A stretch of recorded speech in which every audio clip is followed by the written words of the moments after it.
Imagine that your family is not a support, but a business project where you are being used until you are no longer needed. Now imagine that you decide to end it quietly, precisely, and irrevocably. Do you want to know how the son exposed the family, saved his name, and left only ruins behind him? Then watch to the end. You've never heard the like before.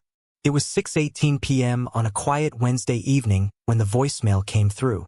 No hello, no small talk, no emotion, just the unmistakable voice of his father, Raymond Reed Firm, CA. Don't come to the family gathering. We'll see you. And the 16 words, 16 syllables, if you counted the heavy pause before the call dropped. Logan Reed replayed it only once. Not because he couldn't believe it, but because a part of him had expected it. Maybe not the exact words, maybe not at that moment. But something in him had been waiting for that emotional guillotine to drop. What surprised him more than the message itself was his own reaction. Nothing. No rush of anger. No pain in his chest. Just a strange quiet, the kind that follows when something long dreaded finally arrives. You ever get news like that? The kind that hits you with silence. Not shock? Logan was the younger of two brothers. A quiet, calculating man in his early 30s with a sharp mind and the kind of patience you only develop from years of being the overlooked one. His father, Raymond, had built Reed Auto Works from the ground up. What started as a one-man garage in his 20s had grown into a chain of 10 regional service centers stretching across 3 states. By age 55, Raymond was the face of a mini-empire built on grease, grit, and pure control. Chase, Logan's older brother by 3 years, was the obvious heir. He was everything their father admired: brash, charming, and impossible to pin down. Logan? He was the one making sure the books balanced, the orders shipped, and the employees got paid. He kept the machine running, but stayed invisible. That night, Logan didn't call back. He didn't demand answers. He didn't forward the message to his mother, Denise, who had always treated conflict like a fire, better ignored than handled. He simply typed out 2 words in reply and sent them off without hesitation. Message received. Then, in the dim yellow light of his kitchen, Logan opened his laptop. For the first time in nearly 6 months, he logged into a private financial portal linked to the business's expansion account. His eyes scanned numbers he had helped secure years ago, back when family still meant obligation. Without anger, without hesitation, he removed his name from the documentation. Clean cut, quiet severance. Not out of bitterness, not revenge, but clarity. 3 years earlier, Reed Auto Works had needed a $3.1 million loan to expand operations into Colorado. The bank required a cosigner with an impeccable credit score. Chase was drowning in personal debt. Raymond had plenty of assets, but most were already tied up. Logan had what they needed: a spotless financial record and an MBA from Northwestern. They never asked. They just handed him the papers and assumed. That was the Reed way: assume loyalty, expect obedience. Back then, Logan still believed loyalty would earn him a seat at the table. That being useful meant being valued. He had been wrong. As he sat alone with the hum of the refrigerator and that haunting voicemail still echoing in the background, he saw it all clearly. They hadn't just now rejected him. They had been doing it in silence for years. Tonight, they had only bothered to say it out loud. He used to think his father loved structure more than anything. But over time, Logan realized it wasn't structure, it was control. Raymond ran his business and his household the same way he ran an engine rebuild. Methodically, without emotion, and without margin for error. The family shop always came first. Everything else, birthdays, school plays, holidays, came second. Maybe third. Raymond's favorite saying, repeated at employee meetings and family dinners alike, was, "We don't hire outsiders. We grow our own." It sounded like loyalty, but it was really about containment. Chase thrived in that system. He knew how to play the game. He bent rules, skipped out on responsibilities, but had a grin that made people forgive him. Raymond saw himself in Chase. The same arrogant fire, the same bold disregard. So Chase got the praise, the forgiveness, the freedom. Logan got the ledger. At 11, he was logging parts inventory into Excel. At 15, while his friends went to the beach, Logan was running payroll for the fourth location in Omaha. He didn't volunteer. He was expected. No one thanked him. No one asked. He was just there because read blood meant read work. And his mother, Denise, wasn't cruel. She just disengaged. When things got uncomfortable, like when Logan was clearly being used or when Raymond barked a little too loud, she simply left the room. Emotional neutrality was her defense mechanism. And so Logan learned to suppress his own. He became the steady son, the problem solver, the one who always showed up, even when no one noticed. Especially when no one noticed. Until that Wednesday night, when Logan decided he was done. He wasn't going to beg. He wasn't going to explain. He wasn't going to prove anything. They wanted him gone. Fine. But they had no idea what they had just unleashed. Denise Reed never raised her voice. Never slammed a door. She didn't need to. She had her own way of disappearing, not physically but emotionally. She fit perfectly into the role expected of her. Smiling through formal dinners, sorting bills into labeled envelopes, pulling Logan aside at family functions to whisper, "Your father is building something for all of us. Be grateful, sweetheart." And so Logan was, or at least he tried to be. He studied hard, earned his master's in business administration, turned down a high-paying offer in Chicago with a logistics firm because his father said, "Family matters more than ambition." What Raymond really meant was that his ambition mattered most, and Logan's job was to support it. He needed someone to handle the regional expansion, negotiations, paperwork, cost control, all the details Chase never touched. Chase, after all, was focused on the vision, as Raymond liked to say, whatever that meant. So Logan took the lead. When the opportunity came to finance the new company headquarters in Denver, Logan arranged the lease terms, negotiated with 6 banks, and closed the deal with a fixed 3-year rate that saved them hundreds of thousands. But the bank required a second signature. Chase couldn't provide it. His credit score was a disaster. Raymond refused to tie up his personal assets. That left Logan. There was no big conversation, no dinner, no appreciation, just a packet of documents on the dining table and a pen with the cap already off. He hesitated maybe half a second, then signed. Why? Because some part of him still believed, after all this time, that maybe, just maybe, they would finally see him as something more than a reliable tool. Not a placeholder, not a backup, but an actual part of the plan. Of course, no one ever said thank you. They simply acted like it was his job because to them that was 2 years ago. Back then, Logan thought he was investing in a shared future. He had no idea he was just making himself too useful to discard, yet never important enough to protect. And you know what happens when you're quiet long enough?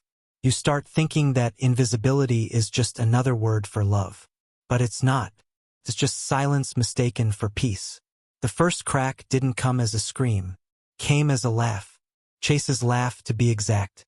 They were in a quarterly budget meeting, just Raymond, Chase, and Logan. Logan had flagged a vendor charge. $14,000 billed 3 months in a row for services they hadn't requested. It looked like an obvious error. "It's from my buddy," Chase said casually, brushing it off like lint from his blazer. "Let it go. He gives us a discount elsewhere." Logan turned to his father, expecting at least a raised eyebrow. A question. Something. But Raymond didn't even blink. He just sipped his coffee and said, "You've got bigger things to focus on, Logan. Stop acting like an outsider." Outsider. That word hit like a slap. Not a stranger, an outsider. Someone inside the room, inside the business, but still on the edge. Despite everything he'd done, negotiating leases, coordinating site launches, cutting fleet costs in half, maintaining payroll during 2 supply chain collapses, he was still viewed as separate. All because he questioned something that didn't align with blind loyalty. After that meeting, the shift was slow but steady. First, his access to internal systems was quietly restricted. Then he was locked out of vendor platforms. Next, the company's financial dashboard was put into read-only mode for his account. His company credit card expired. It was never renewed. Every time he asked, the answer was the same: "We're restructuring," or "Temporary system changes," or the worst one, "Don't worry about it." And yet, Chase somehow ended up with a new motorized standing desk, a fully paid trip to Las Vegas labeled as a leadership summit, and an office chair that cost more than Logan's first car. That was when the quiet inside Logan began to shift. It wasn't anger, not yet. It was vigilance, a silent awareness, the kind that creeps in when your gut tells you a door is about to be closed behind you, and you're not the one holding the key. He started collecting things, duplicating expense reports, saving internal memos, archiving email threads where Chase signed off client emails with Logan's name. He created a folder on his personal computer, one no one else could access. He labeled it the Shadow Ledger, not because he knew exactly what he'd do with it, but because he needed to document the truth while it was still in his hands. One quiet night, he reached out to Danielle Keller, a former classmate from law school who had once helped her sister navigate a messy divorce involving a shared business. They hadn't spoken in years. But Logan didn't need small talk. He needed one specific question answered. "What happens?" he asked. "If a co-signer on a business loan pulls out?" There was a pause on the other end of the line, long enough to confirm he wasn't just being paranoid. "That depends," she said carefully. "But if you're serious, we should talk in person. What would you do if you were the main character? Would you have signed blindly as he did? Or would you have been wary from the start?" Write in the comments what you think about this situation. I'm really interested to hear your opinion. And if you want to know how it ends, don't forget to like and subscribe. It's only going to get tougher from here. Danielle Keller had said it clearly that night, her voice calm but deliberate. If you are not officially listed as a guarantor, and you were not involved in the mismanagement, the loan can be reassessed without your name. Quietly, legally. Logan Reed exhaled slowly, letting that settle. He wasn't sure if he was planning an exit or just building an alibi. But eventually, clarity came like sunrise through a dirty window. The story he had always believed was his, the loyal son preserving the family legacy, no longer belonged to him. They hadn't just pushed him out. No, they had done something far worse. They used him, quietly, systematically, slowly enough to keep profiting from his silence. It was a Thursday morning in early spring when the final piece clicked into place. The trees outside his office window were just beginning to bud. Logan remembered that detail because something about those fresh green leaves made the staleness of what he was about to discover feel even more rotten. He had opened the monthly loan summary out of habit more than anything, certainly not because he expected any trouble. But one line stood out immediately. Reed Holdings payments deferred, under monitoring. He hadn't seen that company name in years. Reed Holdings was a shell entity his father had once set up for real estate transactions. Supposedly inactive, or so Logan had thought. His curiosity sharpened. He dug deeper, and what he found didn't surprise him. It devastated him. The expansion loan he had co-signed 2 years ago, the same one that funded the gleaming new Reed AutoWorks headquarters in Denver, was delinquent. 3 missed payments. The company was afloat only because of grace periods and past due vendor balances. And Logan's name? Still on the loan. Even worse, it was being actively leveraged in communication with creditors. His clean credit, his stable finances, his reputation as the reliable one, used as bait for sympathy extensions. All without his knowledge. He hadn't seen a financial report in over 6 months. He hadn't been invited to a board meeting since the previous fall. And when he last asked Chase for an update, the only response he got was a wink emoji and, "Relax, little bro. Big vision's coming." Big vision doesn't pay invoices. So Logan opened up the old budget docs, dug through the past 6 quarters of expenses, and compared them against the strategic plans he had written himself. Then he saw it. Over $50,000 in vague consulting fees, all tied to Chase's friend, the same one from the phantom vendor charges. Several entries under marketing trials, yet no evidence of actual campaigns. Fleet repairs listed 3 separate times, and supplier invoices signed with his initials, which Logan had never authorized. This wasn't carelessness. It was calculated. That same afternoon, Logan scheduled another meeting with Danielle, this time in person. They sat across from each other in a quiet corner of her favorite downtown cafe, just blocks from the courthouse. Logan slid the evidence across the table. Danielle flipped through the documents, her lips tight, her eyes never leaving the pages. When she reached the co-signature agreement, she stopped. "You're not listed as a guarantor," she said flatly. Logan blinked. "What does that mean?" "It means," she replied, "they used your name to secure the deal. But legally, if you withdraw before a restructuring is triggered, you walk away free." Logan stared at her. "And if I do?" Danielle set the documents aside, folded her hands, and said something he would remember for the rest of his life. "You don't have to confront them. No speeches. No drama. Just pull one brick from their wall and let it collapse." That evening, Logan returned home, opened the encrypted folder he had been building for months, once called the Shadow Ledger, now renamed Exit Strategy, and sat in silence for a moment, watching the loading bar fill. Inside were PDFs, flagged emails, screenshots of transaction histories, and a drafted letter, the one Danielle had helped him compose weeks earlier when he was still unsure. He was not unsure anymore. They hadn't just cast him out. They had bled him dry, used him as long as he was convenient. Now that they thought he was drained, they discarded him. Maybe they were right, but he still had one thing left. His name. And that was power. Took exactly 4 minutes. That was how long the admin access portal stayed active after he logged in, credentials he had created 2 years earlier when he still had full clearance, back when he still believed in what they were building. For minutes to erase his presence from the debt chain. For minutes to download the latest full report and send a copy to his personal attorney. For minutes to set in motion the unraveling of a business that had been built on his silent loyalty, and now would fall by the very same silence. He didn't do it out of revenge. He did it because they made the mistake of thinking he was powerless. They forgot who really held up the house. The screen flickered once, then steadied. A gray prompt appeared in the upper corner. Co-applicant status. Active. Modification options available. Logan didn't hesitate.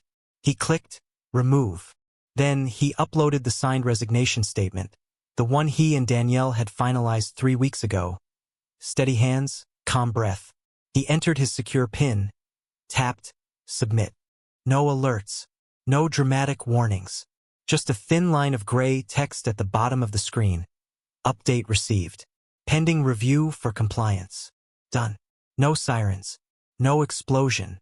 Just done. The next step? Risk control.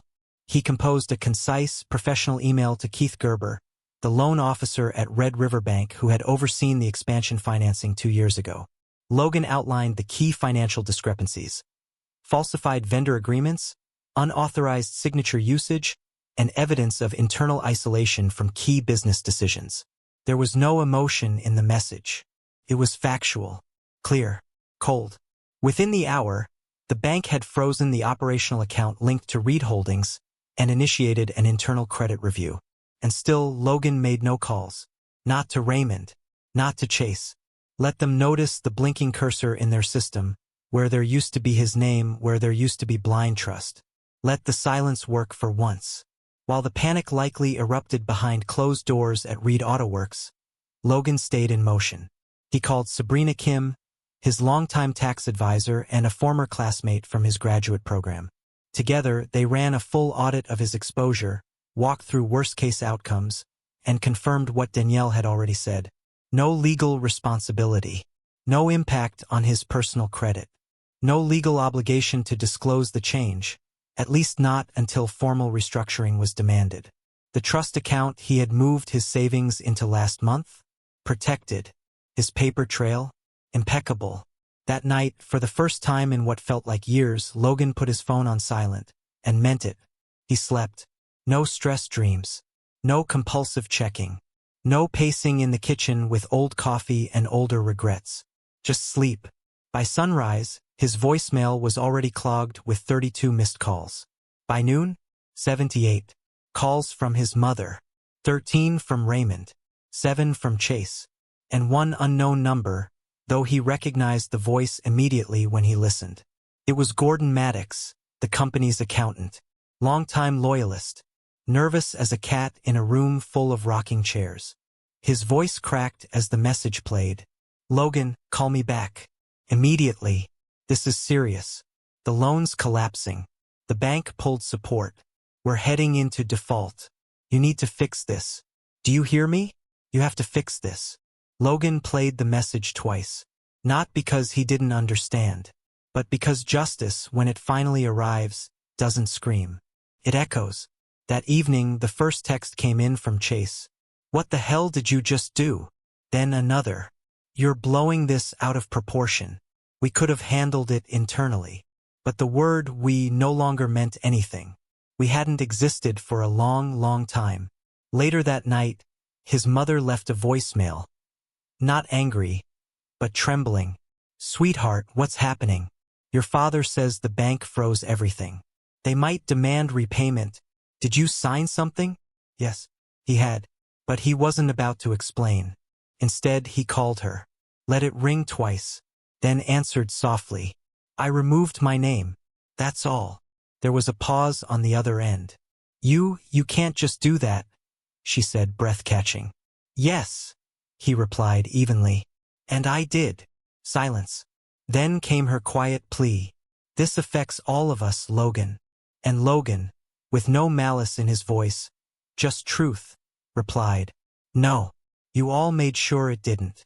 Then he hung up, not out of spite, but out of peace. He didn't scream, he didn't retaliate, he just removed his name, and their whole empire began to crumble. What would you do? Would you leave it all behind, or would you go all the way? Write in the comments whose side you feel closer to. Don't forget to give a like if the story hooked you, and be sure to subscribe. There are more true, poignant stories about family, betrayal, and the power to be yourself to come.